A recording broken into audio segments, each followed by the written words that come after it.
Hello everybody, this is Ela and I am going to do a review of a watercolor sketchbook called the Field Watercolor Journal by Handbook. If you enjoy this video, please like, subscribe, and comment. Tell me if you've used this book or if there's a sketchbook that you enjoy. And if you really enjoy and appreciate my videos, consider becoming a member of my Patreon club, where I will take requests for specific topics, for things that you want to learn about watercolor. So, onto the video. Field Watercolor Journal. This is wood pulp. It's 24 sheets, which is a nice number of sheets. It's acid-free. Fluid watercolor. You see them around a lot.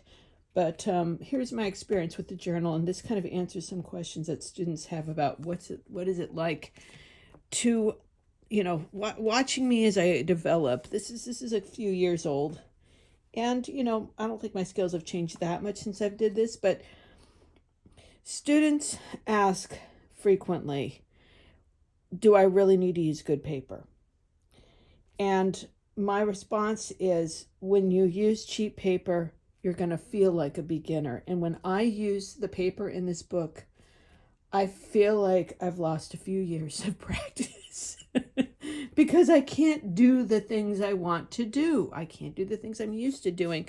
So the colors, when I use this book, tend to be kind of light. If I put water on there, it really pushes the paint out of the way, and I end up with lots of backgrounds and lots of pale areas.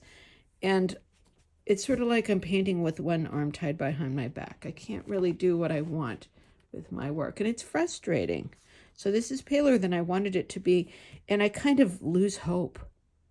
And I don't work as long or as hard on pictures as if I were having a good experience. So this is me trying, I think this was for some promo thing or for a class, and I managed to get some deeper color, but I really had to work to get those colors as dark as I wanted to.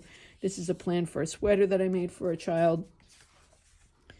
More promotion stuff. And also, after after I have a frustrating experience with the paper, I'll often just experiment and go, well, what can I do? So this is me just doing some strokes with a really thin brush, some wet and wet, more experiments, doing some splatters and some salt over here. And then I tried doing a serious picture, and it's like there's something about the quality of this paper that puts my teeth on edge. It just looks really washy and thin, and when I try and put another layer on, it's like it doesn't really stick. It doesn't get deep. I can't work as hard as I would like to. So this was an interesting little experiment. This is expensive watercolor paint on this paper, and this is a good Arches paper with cheap paint. So expensive paint, cheap paper, expensive paper. And what I noticed with this is, while the colors are really beautiful, I'm really trying to get these colors to blend in here, and it just doesn't run.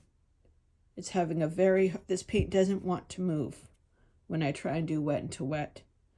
And once again, I'm going really dark in this center, and it just isn't staying. It's kind of pale. It looks sort of cool, but it's not what I wanted. I can't do what I want to do with this paper. And then up here, I'm doing swatches. Even within the swatches, I'm getting back runs. So that's a frustrating experience. With this one, on the other hand, the colors are not as brilliant. I'm using different colors as well, but you can see how I can get really dark, and all the colors still flow. They're just, not as pretty. They're more muddy, but I can get that depth on expensive paper. I can't get that depth on the cheap paper. Yeah, so wood pulp.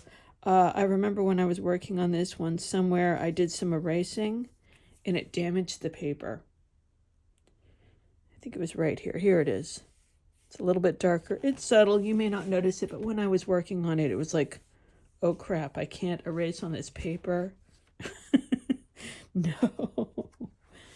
So, I just find that the paintings in this book are they're a little more, I'm just not giving it my all. I can't commit. I can't work as hard.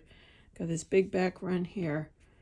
You know, here I'm trying really hard. I'm putting a bunch of salt on. I really put a bunch of layers on, and it still looks kind of pale. I can't get those layers to build like I would with 100% cotton, you know, so more anemic paintings, more tests. So I started playing around and doing more experiments. It's like, what am I going to do with this paper? I'll try mixing colors. I'll see what kind of colors I can get out of it. This whole book is kind of a record of my struggles. You know, just, okay, can I do just some simple sketches in here? Yeah. Here I am. This should have been so much deeper. This should have been so much more dramatic. The puppy is cute. I did a good job. But it was in spite of the paper. More struggles, more playing around. Finally, I said, I'm done with struggling with watercolor in this paper. I'm going to switch to gouache. So I'm using gouache here. This is actually Neocolor 2 Caran d'Ache crayons, which I sharpened, and I got the shavings wet, and then I soak the shavings in water, and it makes a gouache-like paint, and I really like it. So I did that a bit in this book. I'm doing some resist. I painted the paper, all these colors that you see in the swirl, and then I rubbed wax on it, and then I put black paint on top.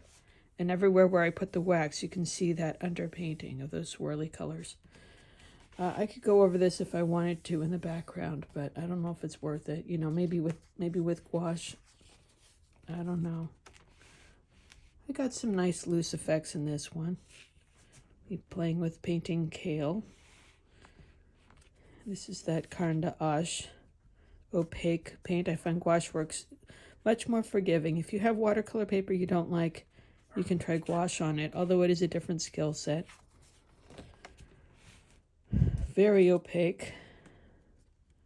Trying to get a close-up on that leaf here. There's a picture that I got some paint on. I was mad about that, but oh well. So I just went full-on experiment mode. Right? If I just get loose and playful, then I'm not so attached to the results. Just let stuff happen. So that's my experience with this book. I do not recommend. If you wanted to draw, if you wanted to do gouache, then maybe it's fine. But if you want to do wet and wet watercolor, if you want to get some layers on there, I would recommend Montval is a wood pulp paper that performs better. Hahnemuhle makes a good paper that is wood pulp, or just get some 100% cotton paper. That's my ultimate suggestion. That's my bias. All right, I hope you enjoyed this, and yeah, see you around.